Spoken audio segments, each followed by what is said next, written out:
अस्सलाम वालेकुम प्यारे बच्चों, आपका हारून सर की एकेडमी में इस्तकबाल है। आपको आज हम 9th क्लास का मैथ्स फर्स्ट का लेसन लेने जा रहे हैं। पहला लेसन सेट, जिसमें सेट में 1.2 हम के मिसालें हल करके देखेंगे और उसके बेसिक को समझेंगे पहले। चूँकि 9th क्लास का मैथ्स है, मैथ्स फर्स्ट है, तो पहले प्यारे बच्चों बेसिक को समझ लेते। तो हम यहाँ सेट की किस्में समझने जा रहे हैं। Types of set, types of set, set की किस्में। सेट की 4 किस्में यहाँ पे मैंने लिखा हूँ। पहली किस्म यहाँ पे सिंगलेटन सेट, सिंगलेटन सेट यानी एक रुकनी सेट। तो ऐसा सेट जिसमें सिर्फ एक ही रुकन हो उसे सिंगलेटन सेट कहते हैं। जैसे कि मिसाल के तौर पे ऐसा सेट जिसमें सिर्फ एक ही रुकन हो, एक ही रुकन मुराद यहाँ पे उसमें अरकान की तादाद सिर्फ एक हो। देखिए हमने कहा कि जुफ्त मुफरद अदाद का सेट अगर कहेंगे तो इसमें एक ही आ रहा है, एक रुकन है। देखो तो ये सिंगलेटन, नंबर ऑफ a = 1 कहेंगे यहाँ पे। तो ऐसा सेट सिंपल याद रखिए आप कि ऐसा सेट जिसमें सिर्फ एक रुकन हो। तो मिसाल लेते हैं हम, अगर हम सेट भी लेते हैं, यहाँ पे a लिख दिया मैंने, तो एक ही रुकन है, यहाँ पर भी एक ही रुकन है, इसलिए सिंगलेटन सेट है। तो याद रखेंगे ऐसा सेट जिसमें सिर्फ सिंगल एलिमेंट हो, एक ही रुकन हो, इसको हम सिंगलेटन सेट या यक रुकनी सेट उर्दू में कहेंगे। यक रुकनी सेट जिसमें सिर्फ अरकान की तादाद एक हो। The set having the elements is only 1 elements. Okay, तो we said that singleton set, उसको हम सिंगलेटन सेट कहते हैं। दूसरा है एम्प्टी सेट, ऐसा सेट जिसमें कोई भी रुकन ना हो, यानी वो सेट खाली हो, जिसमें कोई भी रुकन ना हो, वो सेट खाली हो, उसको हम कहते हैं एम्प्टी सेट। याद रखिए इस एम्प्टी सेट को इस निशानी से जाहिर करते हैं, ये निशानी से, इस निशानी को पढ़ते फाई। क्या पढ़ते हैं? फाई। इसको फाई पढ़ते हैं। तो इस निशानी से ई बराबर खाली, जिसमें कोई भी रुकन ना हो। ऐसा अगर हम सेट, हमारी लाइफ में ताल्लुक़ बन पड़ता है ऐसे सेट से भी जिसमें कोई भी रुकन ना हो। मिसाल के तौर पे ऐसा जुमला जिसके कोई मानी ना निकलते हो, अगर मानी निकलते भी है तो वो वजूद ना हो उसका, तो इस तरह से उसका वजूद ना हो, उस जुमले से बनने वाला सेट जो हो खाली सेट होगा। ऐसा सेट जिसमें कोई भी रुकन ना हो, there is no single element, the set is called the empty set. मिसाल के तौर पे 4 ज़िले वाला मुसल्लस। क्या मुसल्लस के 4 ज़िले होते हैं? नहीं होते हैं, इसलिए वो सेट खाली बनेगा। तो इसलिए खाली सेट याद रखिए, खाली सेट जो होता है वो उसमें कोई भी रुकन नहीं होता है। हाँ, अगर किसी सेट में सिफर होगा, देखिए ध्यान दीजिए, किसी सेट में सिफर होगा तो ये खाली नहीं होगा। ओके, ये खाली नहीं होगा। क्यों? कि ये ज़ीरो भी एक मकाम रखता है। अब उसका एक्सप्लेनेशन आपके उस्ताद आपको देंगे। देखिए यहाँ पे इस याद रखना है, सिर्फ ऐसा सेट जिसमें कोई भी रुकन ना हो वो खाली सेट। महदूद सेट, महदूद सेट यानी कि फाइनाइट सेट, ऐसा सेट जिसके अरकान को गिना जा सकता है। जैसा मिसाल के तौर पे यहाँ पे मैं सेट ए लेता हूँ, कोई भी नाम दे सकते हैं हम, 1 2 3 4 5 6 7 8 9 और 10। तो क्या हम 10 तक गिन सकते हैं ना? गिन सकते हैं। ऐसा सेट जिसके अरकान को गिना जा सकता है, ऐसा सेट जिसके अरकान को गिना जा सकता है उसको कहते हैं फाइनाइट सेट। यानी फाइनाइट सेट में अरकान की तादाद आसानी से गिनी जा सकती है। ओके, तो यहाँ पे फाइनाइट सेट है। अगर मैं इसको और आगे बढ़ा दूँ, यहाँ पे डैश डैश करके मैं 100 कर दूँ, तो क्या ये भी फाइनाइट है? क्योंकि 100 पे ख़त्म हो रहा है। 1 से लेकर 10 तक मैंने लिखा, डैश डैश लिखा और 100 लिखा, इसका मतलब ये फाइनाइट है, यानी कि इसको काउंट किया जा सकता है। ठीक है, तो ऐसा सेट जो जिसके अरकान को, जिसके एलिमेंट को हम गिन सकते हैं, काउंट कर सकते हैं, उसको फाइनाइट सेट कहते हैं। अब लामहदूद सेट, लामहदूद सेट यानी कि इनफाइनाइट सेट, ऐसा सेट जिसके अरकान को गिना नहीं जा सकता, जिसके अरकान को गिना नहीं जा सकता। यहाँ पे मैं कोई मिसाल ले लेता हूँ, जैसे कि तबई अदाद का सेट। किसका सेट? तबई अदाद का सेट। अब यहाँ पे मैं लिख लूँ, यहाँ पे 1 2 3 4 डैश डैश डैश, यहाँ पे हद नहीं बताई गई है ना, तो ये आखिरी यहाँ पे हद नहीं बताई गई, इसका मतलब ये फाइनाइट, इनफाइनाइट सेट, इनफाइनाइट यानी जिसको गिन नहीं सकते, लामहदूद अरकान। तबई अदाद का सेट, ये भी लामहदूद है, जिसकी हद नहीं बताई। मनफी सैयदात का सेट, मस्बत सैयदात का सेट, ये बड़े बड़े सेट जिसकी हद नहीं बताई जा रही है, लिमिटेशन नहीं बताए जा रहे हैं, आखिरी बाउंड्री नहीं बताई जा रही है, वो लामहदूद सेट जिसके अरकान को गिना नहीं जा सकता। तो याद रखेंगे सिंगल इलेक्ट्रॉन सेट में एक रुकन होता है, एम्प्टी सेट में कोई भी रुकन नहीं होता है, और फाइनाइट सेट के अरकान को गिना जा सकता है और इनफाइनाइट सेट के अरकान को गिना नहीं जा सकता है। शॉर्ट में हमको ये याद रखना है और इसकी बुनियाद पर हमको अब मिसालें हल करना है। मिसालें हल करते हैं हम, चलिए देखते हैं मिसालें 1.2 की मिसालें देखते हैं। आपको यहाँ पर ये बोर्ड दिख रहा है, नज़र आ रहा है, यहाँ पे चारों सेट को नोट कर लीजिए। देखिए हम नेक्स्ट सेट की टाइप है इक्वल सेट। इक्वल सेट के बारे में पढ़ते हैं, मसावी सेट जिसको हम उर्दू में कहते हैं मसावी सेट। कौन सा सेट बोलते हैं? मसावी सेट। ओके, मसावी सेट को समझ लेते हैं। अगर दो सेट में अरकान की तादाद यकसा हो, एक जैसी हो, देखो तादाद भी हो एक जैसी हो, तब ऐसे सेट को, ऐसे दो सेट को इक्वल सेट कहा जाता है। जैसा कि देखो ए है, ए में अरकान कौन है? E-A-T, ए में element. If the elements of two sets are same then we can say that both sets are equal. अगर दो सेट में अरकान की तादाद यक जैसी हो तो उस सेट को हम इक्वल सेट कहेंगे। तो सेट ए में क्या है? E-A-T और सेट बी में क्या है? T-E-A। तो यहाँ पे तकरीबन सभी जो दिखाई दे रहे हैं, देखो है इसमें E है, यहाँ पर यस, यहाँ पे A भी है, यस है, और यहाँ पे T भी है ना, दिखाई दे रहे हैं ना। तो दोनों सेट में अरकान की तादाद एक जैसी है और दिखने में भी एक जैसी है, बिल्कुल कीमत भी एक जैसी है। A है, E है, E है, A है यहाँ पे और T है। तो ऐसे सेट को कौन से सेट बोलेंगे? Equal set. ये इक्वल सेट है। Set A and set B क्या है? इक्वल सेट है। सेट ए और सेट बी जो है कैसे सेट है? मसावी सेट है। ओके, ये मसावी सेट है, दोनों सेट मसावी है यहाँ पर, है ना। सेट ए और सेट बी दोनों सेट मसावी सेट है, ठीक है। अब इसी तरह से यहाँ इसको देखो, ए बी सी डी है सेट सी के अरकान। सेट सी में जो अरकान है वो A B C D, set D में 1 2 3 4 है। तो यहाँ पे अरकान एक जैसे दिखने में भी नहीं है, तादाद तो है लेकिन दिखने में नहीं है, तो इसलिए सी और सेट नॉट इक्वल टू। तो सेट सी और डी एक दूसरे के इक्वल नहीं है, मसावी नहीं है। तो मसावी कब होंगे? आपको समझ में आ गया कि जब सेट के अरकान की तादाद एक जैसी होंगी तो वो मसावी होंगे, और सेट में अरकान की तादाद एक जैसी नहीं होंगी तो वो मसावी सेट नहीं होंगे। तो यहाँ पे आपको ये इक्वल सेट की डेफिनेशन समझ में आ गई है। अब हम मश्क की तरफ जाएंगे। 1.2 को देखते हैं किस तरह से हल करते हैं।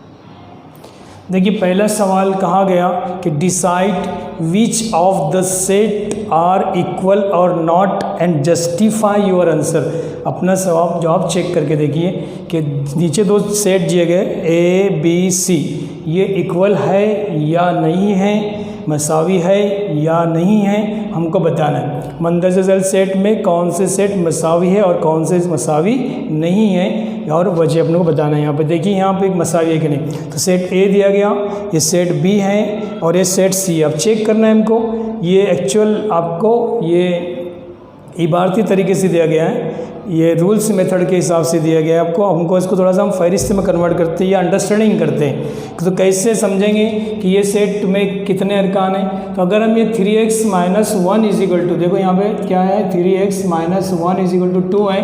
अगर हम गौर करते हैं तो 3x = 2 + 1 हो जाएगा, यानी कि हम अगर गौर करते हैं तो x = 3/3 हो जाएगा। तो 3 3 कट गया, यहाँ पे क्या जवाब आया? 1। क्या जवाब आया यहाँ पे? अगर हम इसको हल करते हैं या x के बदले में 1 रखते तो 3 1 3, 3 में से 1 गया तो 2 बचे, 3 में से 1 माइनस हो गया तो यहाँ पे 2 बचेगा। हम अगर x की वैल्यू 1 डायरेक्ट भी हल कर सकते हैं तो यहाँ पे सेट ए में कौन सा रुकना आ रहा है? यहाँ पे सेट ए में 1 आ रहा है ना। अगर हम यहाँ 1 रखते हैं तो 3 1 3, 3 में से 1 माइनस हो गया तो कितना बचा? 2। इसका मतलब 1 रखने पर जवाब आ जा रहे हैं, इसका मतलब सेट में 1 रुकना है 1। ओके, फिर इस तरीके में इसको कन्वर्ट कर देते हैं हम। ओके, अब देखिए यहाँ पे, यहाँ थोड़ा ध्यान दीजिए इस बात पर। मैं इसके बदले में देखो, इसको ये है इबारती तरीके से और ये है फहरिस्त तरीके से। थोड़ा सा फहरिस्त तरीके में कन्वर्ट करके समझ लेते हैं। अगर आप यहाँ पर बात करते सेट बी को, कि x is a natural number but x is not क्या है यहाँ पे, x is neither prime nor composite. x ये तबई अदद है लेकिन x मुफरद है ना मुरक्कब, x मुफरद भी नहीं है और मुरक्कब भी नहीं है लेकिन वो तबई अदद है। क्या तबई अदद कौन सा ऐसा अदद है जो मुफरद भी नहीं है और मुरक्कब भी नहीं है? तबई अदद कौन सा तबई अदद ऐसा होता है, आपको पता होना चाहिए। कौन सा तबई अदद ऐसा होता है जो मुरक्कब भी नहीं है और मुफरद भी नहीं है? वो कौन सा अदद है? वह है एक ऐसा अदद है जो मुरक्कब भी नहीं है और मुफरद भी नहीं है। तो इसका मतलब बी में भी एक रुकन मौजूद है। तो ए और बी तो मसावी नज़र आ रहे हैं आपको आसानी से, देखिए अपना जवाब आ रहा है यहाँ पे। अब यहाँ पे एक्स सी सेट में कहा गया x belongs to N, x N का रुकन है, इसका मतलब नेचुरल नंबर है एक्स। और x कैसा है? 2 से छोटा। तो 2 से छोटा नेचुरल नंबर क्या होता है? 1 होता है। 2 से छोटा तभी अदद 1 होता है। तो C में भी कितने रुकन हैं? सिर्फ 1 रुकन है। इसका मतलब A में भी 1 है, B में भी 1 रुकन है और C में भी 1 है और एक जैसे हैं। इसका मतलब ये हुआ कि सेट A, सेट B और सेट C एक दूसरे के मसावी है। यहाँ लिख देंगे हम सेट A, सेट B और सेट C एक दूसरे के मसावी है। हमने अपने आप इसको चेक करके भी देखा, फिर इस तरीके से लिख कर देखें। डायरेक्ट भी लिख सकते हैं आप ऑब्जर्वेशन की बुनियाद पे, मैंने आपको यहाँ समझाया हूँ। तो पहला क्वेश्चन यहाँ कंप्लीट होता है। देखते हैं दूसरा सवाल। सवाल नंबर 2 देखिए, decide whether the set A and B are equal और सेट। बताइए कि सेट मसावी है या नहीं और वजह भी लिखना है। सेट मसावी है कि नहीं चेक करना है हमको और फिर वजह भी लिखना। तो सेट ए दिया गया even prime number, even prime number यानी कि जुफ्त मुफरद अदद का सेट। क्या बोले हैं? जुफ्त मुफरद अदद है ना। ए बराबर लिखा है जुफ्त मुफरद अदद और बी के बराबर लिखा है x 7x - 1 = 13। तो यहाँ पे देखिए a = ये इवन जुफ्त मुफरद अदद। जुफ्त मुफरद अदद किसको बोलते हैं? अगर आप आपको गौर करते हैं तो सेट ए में क्या जवाब आएगा? जुफ्त मुफरद अदद जो होता है वो 2 है, यानी कि जितने मुफरद अदद है तमाम मुफरद अदद में सिर्फ 2 एक ऐसा अदद है जो जुफ्त है। ओके, तो 2 जो है जुफ्त मुफरद अदद है यहाँ पे, इसको 2 को कंसीडर करते हैं। और यहाँ बी का हम सेट मालूम कर लेते हैं कि यहाँ पे x सच दैट जबकि 7x नफ़ी 1 = 13। तो हम यहाँ पे x की वैल्यू मालूम कर लेते हैं कि क्या जवाब आता है। ओके, तो 7x = 13 जमा 1 उधर लेकर गए हमने, तो 7x = 14 है ना, 14 हो गया, यानी कि x = 14/2। तो x की कीमत कितनी आई यहाँ पे? 7 आई। x की कीमत भी 7 आई। इसका मतलब सेट बी में यहाँ पे 7 रखेंगे, यहाँ पे 14 को 7 से तकसीम करेंगे तो x की कीमत कितनी आ रही है? 2। यानी कि सेट बी में कितना रुकन है? 1 ही रुकन है जो तक के 2 है। सेट ए में भी 2 रुकन है, मतलब रुकन 1 है और 2 है, वो भी जुफ्त मुफरद अदद है और ये भी जुफ्त मुफरद अदद है। एक जैसे अरकान है। सेट ए और बी में एक जैसे अरकान है, इसलिए सेट ए और सेट बी जो है वो मसावी है, क्योंकि सेट ए और सेट बी में एक जैसे रुकने, the same elements in set and set B. Reason क्या रहेगा उसका? सेट ए और सेट बी में एक जैसे अरकान है। सेट ए और सेट बी में, सेट ए और सेट बी में यकसा अरकान है। कैसे अरकान है? यकसा अरकान है, यानी कि इंग्लिश में लिखते हैं तो set A and set B has equal है ना, हैज़ इक्वल है ना, इक्वल एंड सेम एलिमेंट बोलेंगे हम। इक्वल एंड सेम एलिमेंट है, इक्वल मतलब एक जैसे। ओके, हाँ, इक्वल एंड सेम एलिमेंट यहाँ पर है। ओके, तो याद रखिए ए और बी में एक जैसे अरकान है, इसलिए दोनों सेट एक दूसरे के मसावी है। तो यहाँ ये क्वेश्चन कंप्लीट होता है। क्वेश्चन नंबर 3 देखते हैं। चलिए, सवाल नंबर 3 में पूछा गया कि कौन से सेट खाली सेट है, मतलब सेट में कौन से सेट खाली है। Which of the followings are empty sets. Empty खाली सेट में जिसमें कोई भी रुकन नहीं आना चाहिए वो सेट खाली होता है। तो हम देखते हैं कि कौन से सेट खाली है यहाँ पर।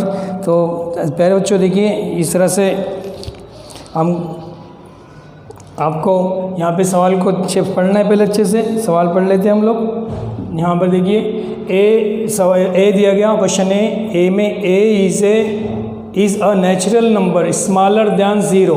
ए ऐसा तबई अदद है जो ज़ीरो से छोटा है। यहाँ पे उर्दू में देखिए वही जुमला इंग्लिश में, अब उर्दू में जुमला रहेगा आपके सवाल में कि ए सिफर से छोटा तबई अदद है।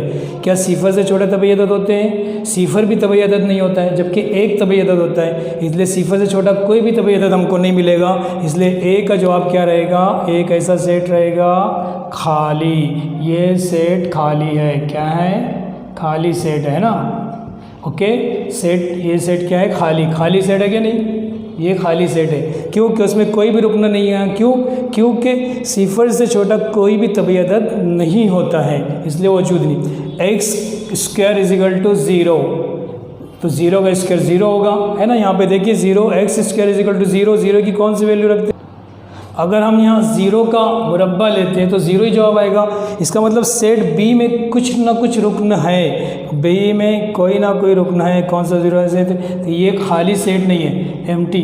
दिस इज़ एम्प्टी सेट, इसको हम बोलेंगे एम्प्टी सेट। ये एम्प्टी है और ये not empty. Okay, not empty, ये खाली सेट नहीं है, ये खाली सेट नहीं है। ओके, याद रहेगा यहाँ पर। ये कैसे लिखिए इसको? ये खाली सेट नहीं है, ये सेट खाली नहीं है। ये सेट यहाँ पर क्यों खाली नहीं है? क्योंकि इसमें ज़ीरो मौजूद है।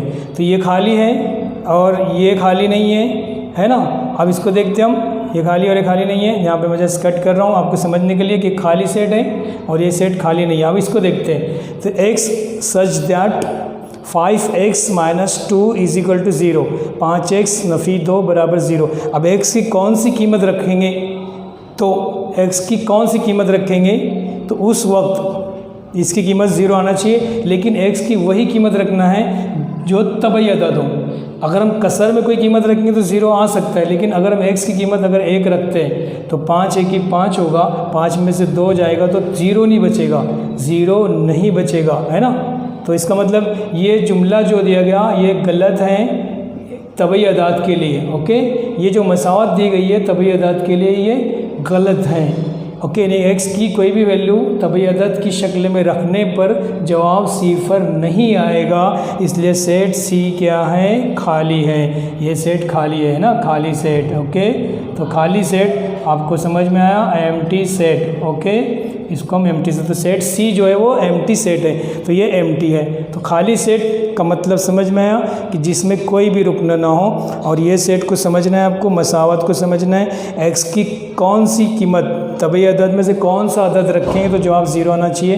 तो कोई भी अदद अगर हम तबई अदद इसमें एक्स की जगह रखते हैं यहाँ पर तो जवाब सिफर नहीं आएगा, इसलिए वो सेट खाली हो जाएगा। ओके, तो इस तरह से सेट ए और सेट सी खाली है और सेट बी जो है वो खाली सेट नहीं है। तो यहाँ पे हमें खाली सेट और खाली नहीं है ये वजह के साथ देखें।